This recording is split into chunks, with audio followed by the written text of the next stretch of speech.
দীর্ঘদিনের রক্তক্ষয়ী ও বিধ্বংসী লড়াইয়ের পর অবশেষে একটি শান্তি সমঝোতা চুক্তির মাধ্যমে যুদ্ধবিরতি ঘোষণা করা হয়েছিল মধ্যপ্রাচ্যে। কিন্তু সেই শান্তির আশা স্থায়ী হতে দেয়নি ট্রাম্প প্রশাসন।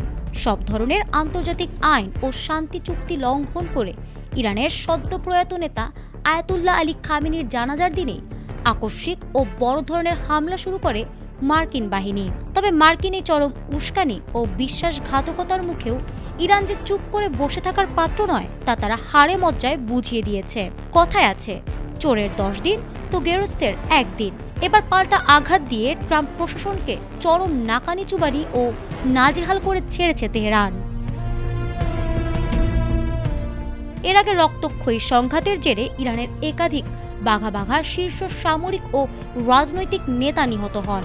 সেই বড় ধাক্কার রেশ কাটতে না কাটতেই খামেনির জানাজার দিনে মার্কিন এই কাপুরুষোচিত হামলার পর তেহরানের ক্ষোভের আগুন আরও দ্বিগুণ হয়ে যায়। মার্কিন আগ্রাসনের পর তেহরানের রাস্তায় রাস্তায় বিশাল সব বিলবোর্ডে নিহত নেতাদের ছবির পাশাপাশি সরাসরি মার্কিন প্রেসিডেন্ট ডোনাল্ড ট্রাম্পের কফিনের ছবি এবং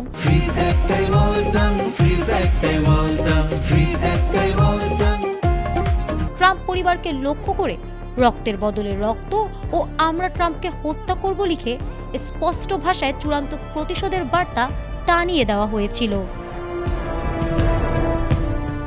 প্রতিশোধের সেই প্রতিজ্ঞাকে বাস্তবে রূপ দিয়ে মধ্যপ্রাচ্যে অবস্থিত মার্কিন ঘাঁটিগুলো একের পর এক গুড়িয়ে দিচ্ছে তেহরানের ড্রোন ও ক্ষেপণাস্ত্র।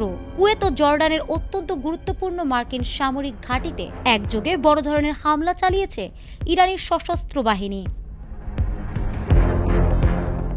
জর্ডানের আল আজরাক বিমান ঘাঁটিতে ইরানের চালানো ব্যালিস্টিক ক্ষেপণাস্ত্র ও ড্রোন হামলায় এবার সরাসরি 2 জন মার্কিন সেনা নিহত হয়েছেন এবং আরও 1 জন সেনা নিখোঁজ রয়েছেন। গত ফেব্রুয়ারি মাসে যুদ্ধ শুরু হওয়ার পর সরাসরি ইরানি হামলায় মার্কিন সেনা নিহতের এটি প্রথম ঘটনা।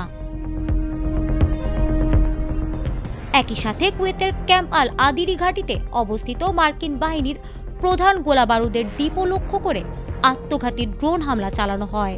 পাশাপাশি কুয়েতের আলী আল সালেম বিমান ঘাঁটিতে আঘাত হেনে মার্কিন বাহিনীর অত্যাধুনিক প্যাট্রিয়ট ক্ষেপণাস্ত্র প্রতিরক্ষা ব্যবস্থা এবং আকাশ প্রতিরক্ষা রাডার পুড়িয়ে ছারখার করে দিয়েছে ইরান।